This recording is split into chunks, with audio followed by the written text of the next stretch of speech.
आज सरकारी तंत्र तो इन्होंने खत्म कर दिया है। भाई साहब इतिहास का घोटाला है, आप सरकार बतला रहे हो, क्यों आप मनोवादियों वाली बात कर रहे हो? आप भी उनमें से हो गया। सबका साथ सबका ये विनाश हो रहा है सबका। संविधान तो है ही नहीं, संविधान से देश ही नहीं चल रहा। संविधान से देश चलता तो सबकी हिस्सेदारी होती, सबको न्याय मिलता, सबको रोजगार मिलता। 3% के जो मनुवादी मनुस्मृति के लोग हैं, जो विदेशी हैं, वो यहाँ पर कब्जा कर रहे हैं, या उन्हें जो है धमकी दे देंगे, या ईडी का और सीबीआई का, या जेलों में बंद कर देंगे। क्योंकि ये जनता को बेवकूफ समझ रहे थे कि इन्हें ताली थाली बजवाने में, अशिक्षित बनाने में और इन्हें पाखंडवाद अंधविश्वास की ओर ले जाओ। बाबा है, ढोंगी है, उनका पीछे यदि करोगे, उनका यदि बात मानोगे, उनकी कुछ करोगे तो आप स्वर्ग में जाओगे, आप नर्क में जाओगे। ये बाबाओं के पीछे छोड़ करके आज पाखंडवाद को छोड़ के शिक्षा की बात करो। धन्यवाद आप सभी साथियों का। आप क्रांतिकारी जो आपका चैनल है वो पूरे देश में ऐसे ही चैनल और हो जाने चाहिए, ऐसे ही पत्रकार और हो जाने चाहिए कि जो चौथा स्तंभ की गरिमा को गिराने में, षड्यंत्र रचने में जो लोगों की भूमिकाएं हैं वो खत्म हो जाए। क्योंकि चौथा स्तंभ ही है जनता की और सरकार के माध्यम। लेकिन जो सरकार का जो फरमान है वो तो दिखा देते हैं, जनता की जो परेशानियां हैं वो नहीं दिखाते। बहन बेटियों की इज्जत लूटी जा रही है वो नहीं दिखाते। नाम का लफड़ा दिखा दिया वो दिखा रहे हैं, या उसके ऊपर मुद्दा बहस कर दिया। जो बद्रीनाथ केदारनाथ से सोना 280 किलो के लगभग सुना गया कि वो लापता हो गया है, चोरी हो गया है, उसको नहीं दिखाएंगे। जो बेरोजगारी अथाह हो गई है उसको नहीं दिखाएंगे। हमारे देश में एक बहुत बड़ा प्रचलन है कि जो 10% के लोग हैं, जो धनी धनाढ्य कह सकते हैं, उन लोगों की बात करते हैं, लेकिन जो असली यहाँ के शासक हैं वो 88% उनकी बात नहीं करते। क्योंकि उनकी बात करेंगे तो उनको सत्ता देनी पड़ेगी, उनको हक अधिकार देनी पड़ेगा।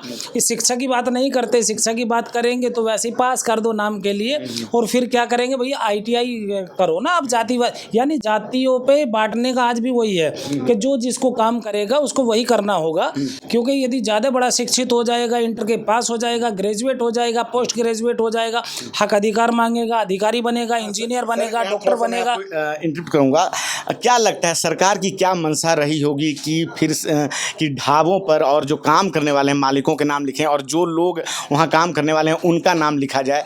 तो क्या मंशा रही होगी सरकार की? आप क्या सोचते हैं इसको लेकर? मेरे भाई सोचना कुछ नहीं है। सबका जो मूल निवासी है यहाँ के, हक अधिकार मारना, आपस में लड़वाना भरना है। और 3% के जो मनुवादी मनुस्मृति के लोग हैं, जो विदेशी हैं, वो यहाँ पर कब्जा कर रहे हैं और कर लिया है। चारों स्तंभ देख लो आज उठा करके, विधायिका, कार्यपालिका, न्यायपालिका, मीडिया। अब न्याय कहाँ है? सोशल जस्टिस खत्म है। सोशल जस्टिस की कोई बात नहीं करता। उन्हें यदि कोई बात करेगा लालच दे देंगे, या उन्हें जो है धमकी दे देंगे, या ईडी का और सीबीआई का, या जेलों में बंद कर देंगे।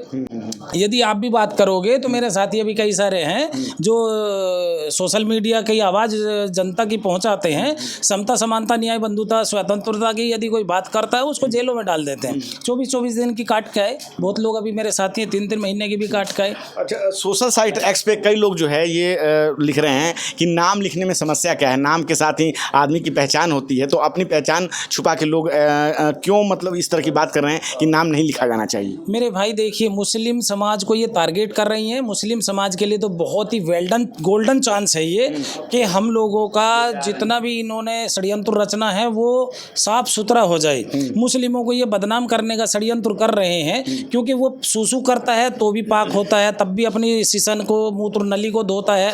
पोटी करता है या वो एक हवा पास भी करता है तो वो संजा कहते हैं उसे, छोटा बड़ा, वो उसके लिए जाता है, पानी का इस्तेमाल करता है। और जो और लोग हैं उनके लिए ही सोचने वाला विषय होगा। और जो हमारा एक SC समाज है, वो जो छोटे छोटे व्यापारी हैं, सबसे बड़ा नुकसान उनका है, SC और ST को। क्योंकि जब वो अपना लिख करके नेम प्लेट लगाएंगे और उनका सरनेम लगेगा तो कोई सामान खरीदना, जो हमारी यहाँ की ऊंच नीच की व्यवस्था है, उसको कोई स्वीकार नहीं करता। क्योंकि मैं अभी गाँव में बात की है तो वो लोगों में बहुत गुस्सा है, आक्रोश है। लेकिन बस एक दिन जो है वो इस तरीके से कामयाब होने की ज़रूरत है, जैसे अभी चुनाव हुआ और जनता जनार्दन होती है, उन्होंने ये करके दिखा दिया, क्योंकि ये जनता को बेवकूफ़ समझ रहे थे कि इन्हें ताली थाली बजवाने में, अशिक्षित बनाने में और इन्हें पाखंडवाद अंधविश्वास की ओर ले जाओ।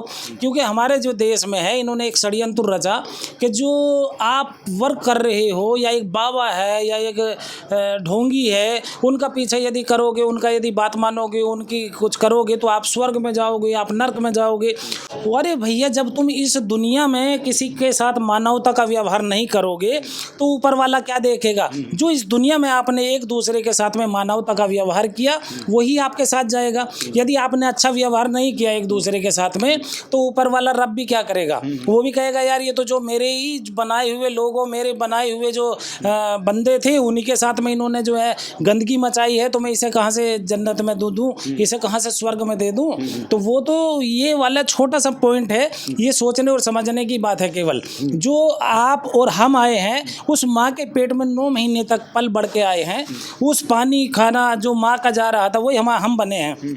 लेकिन लोग थोड़ा सा पैसा आने पर या धनाढ़ होने पर सब कुछ भूल जाते हैं, और वो आज जो जनता मूल निवासी है हमारे भारत की, भारतवासी हैं, उनको सताने का षड्यंत्र रच रहा है, षड्यंत्र रचा जा रहा है और जनता समझ नहीं रही है। क्योंकि जो मेन मुख्य मीडिया यहाँ पर बड़ी अपनापे को कहलाती है और वो पाखंडवाद अंधविश्वास वही दिखाते हैं या नाटक दिखाते हैं। भाभी जी घर पे है, पड़ोसी आए, भैया भाभी के साथ में छेड़खानी कर दी। अबे कौन से संस्कार होगा ये? बदतमीजी है। क्यों आप एक दूसरे का सम्मान नहीं कर रहे हो? लड़कियों के साथ में देखिए आप क्या छेड़खानी कर रहे हो, वे दिखा रहे हो, आप ऐसी फिल्में बना रहे हो हैं कि प्यार हो रहा है जी, वो हो रहा है। अरे जो वो फिर जब अपने माँ बाप की कहाँ से मान लेगी, जब वो उन चीज़ों में लगी रहेगी मोबाइल में। अभी ऑनलाइन की शिक्षा कर दी, उसमें देखिए क्या हो रहा है। अभी आप ऑनलाइन अपना मोबाइल खोलेंगे, सबसे पहले प्यार मोहब्बत के या अनसेंट गंदी वीडियो फोटो सामने आ जाएंगी। सर, एक नया मामला भी और आया है कि कल ही केंद्र सरकार ने जो है वो आरएसएस के जो बैठक होगी उसमें सरकारी कर्मचारी भाग ले सकेंगे, ऐसा उन्होंने जो बैन था वो हटा लिया है। तो क्या आपको ये लगता है कि ये फैसला सही है? अरे मेरे भाई, ये फैसला तो आपको दिखाने के लिए है, संविधान तो है ही नहीं, संविधान से देश ही नहीं चल रहा। संविधान से देश चलता तो सबकी हिस्सेदारी होती, सबको न्याय मिलता, सबको रोजगार मिलता।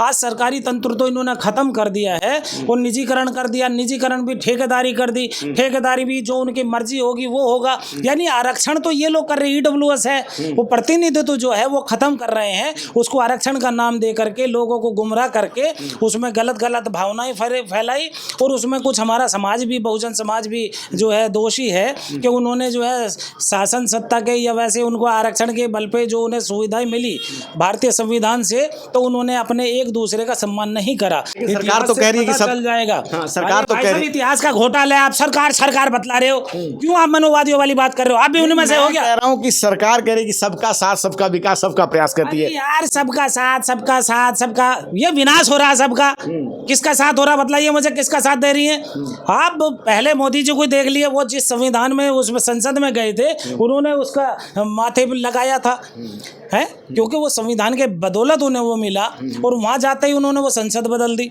अब संविधान उठा लिया तो बाबा भीमराव अंबेडकर की, छत्रपति शिवाजी की और बाबा फूले साहब का जो प्रतिमाएं थी संसद पे, वो रातों रात गायब कर दी। कहते थे 400 पार, यानी 400 यदि इनके हाथ में आ जाती तो आप जो ये बात कर रहे हो ना मेरे से खड़े हुए, आपका अधिकार ये खत्म हो गया होता।